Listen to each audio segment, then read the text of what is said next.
Bonjour tout le monde, c'est Lou et si nous partions en voyage jusqu'en Grèce antique à la découverte de la mythologie. Dans cet unboxing Playmobil, je vais vous présenter deux sets exclusifs sortis en 2016 dans la collection History, Zeus et Athéna. Allez, on monte ces deux petites boîtes et moi qui suis friand de mythologie, je ne peux que me réjouir de l'idée de cette petite collection exclusive vendue à l'Acropole d'Athènes. Certes, la construction était vraiment rapide, mais c'est le genre d'exclusivité que je trouve vraiment intelligente, puisqu'elles ont aussi une vertu éducative. Et puis la mythologie, c'est un puits d'histoire et de connaissances fascinantes sur nos ancêtres. Voici donc une bonne manière de rencontrer un dieu et une déesse emblématiques du panthéon grec, Zeus, le grand chef équivalent de Jupiter chez les Romains, ainsi qu'Athéna, déesse de la sagesse et de la stratégie militaire, qui devient Minerve chez les Romains. Et chacune de ces divinités vient bien sûr avec ses attributs pour qu'on puisse facilement la reconnaître. Allez, sans plus attendre, rencontrons donc notre dieu et notre déesse, et on va commencer par le chef suprême, Zeus en personne. Fils du titan Chronos, le temps et de la titanide Rhea, il est le père de nombreux dieux, déesses et héros. Il règne sur l'Olympe après avoir affronté son père et chassé les titans. Et oui, c'est pas un rigolo. Comme il est puissant et sage, il a une longue barbe blanche et il porte une couronne de laurier rappelant son statut, ainsi qu'une cape pourpre évoquant la majesté. A noter que sa version Playmobil a normalement un grand sceptre en plus, mais pas de bol, il n'était pas dans ma boîte. Eh bah oui, ça arrive. Enfin bref, on distingue surtout Zeus grâce à sa foudre, car il est le dieu du ciel. Et oui, bien plus que la terre ou la mer, le ciel représente le mystère et le pouvoir aux yeux du genre humain. Et de là-haut, il peut nous surveiller le Zeus.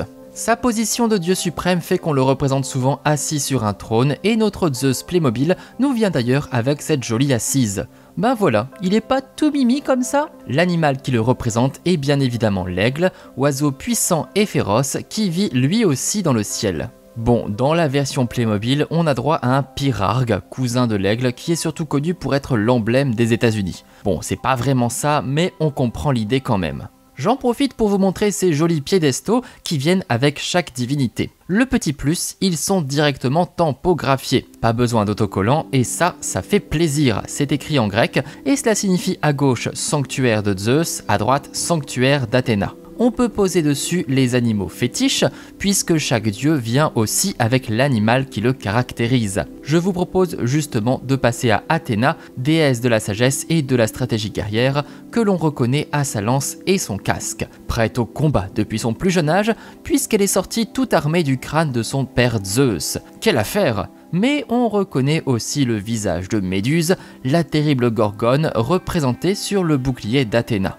La tête de Méduse fut en effet offerte à la déesse par Persée, le guerrier qui l'avait vaincue. On remarque aussi le serpent, un des animaux attribués à Athéna. Même si on la voit bien plus souvent en compagnie de la chouette. C'est chouette une chouette.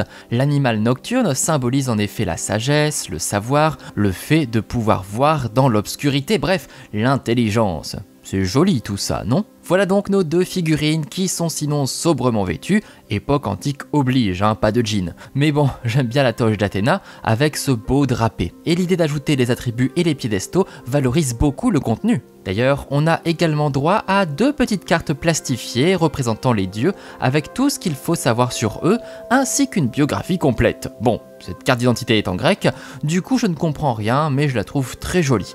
Et comme je le disais au début de la vidéo, avec ce côté éducatif en plus, c'est vraiment parfait.